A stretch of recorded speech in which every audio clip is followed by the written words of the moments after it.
शेतकऱ्यांनो, तुमच्या शेतात गहू, हरभरा किंवा कांदा काढणीला आला असेल तर ही बातमी तुमच्यासाठी अत्यंत महत्त्वाची आहे. कारण राज्यावर पुन्हा एकदा अवकाळी पावसाचं आणि भयानक गारपिटीचं मोठं संकट घोघावतंय. स्वतः हवामान तज्ज्ञ पंजाब डक यांनी हा सर्वात गंभीर इशारा दिलेला आहे. काय आहे हा अंदाज? पाऊस नक्की कधी आणि कुठे पडणार आहेत पाहूया सविस्तर. ऐन रब्बी हंगामाच्या काढणीला वेग आला असतानाच निसर्गाचा लहरीपणा पुन्हा एकदा शेतकऱ्यांची झोप उडवणारा आहे.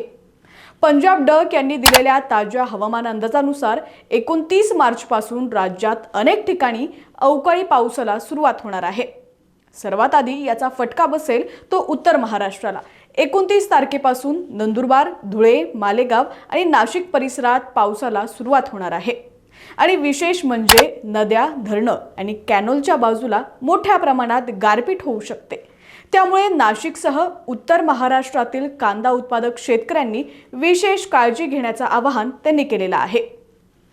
त्यानंतर 30 तारखेपासून ते 3 एप्रिल पर्यंत हा पाऊस विदर्भ आणि मराठवाड्यात धडकणार आहे.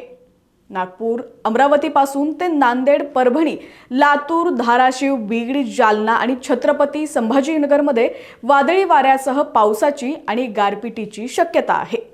पुणे, अहिल्यानगर, संगमनेर आणि संपूर्ण कोकण पट्ट्यातही पावसाचा जोर राहणारच आहे.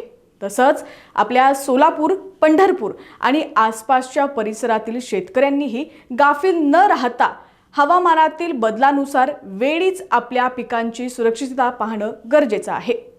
शेतकरी बांधवांनो, पंजाब डक यांनी दिलेला सर्वात मोठा धोक्याचा इशारा म्हणजे यावर्षी हे अवकाळीचं सत्र इथंच थांबणार नाहीये.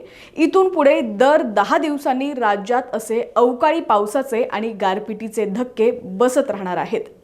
त्यामुळे तुमचा गहू, हरभरा किंवा कांद्याचं पीक काढणीला आलं असेल तर 29 ते 30 तारखेच्या आत ते सुरक्षित ठिकाणी झाकून ठेवा.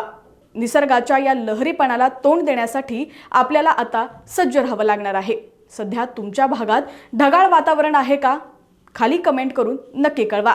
शेती, हवामान आणि आपल्या परिसरातील अशाच अचूक आणि हवामानाच्या बातम्या पाहण्यासाठी आपल्या HPN मराठी न्यूज चॅनलला नक्की सबस्क्राईब करा.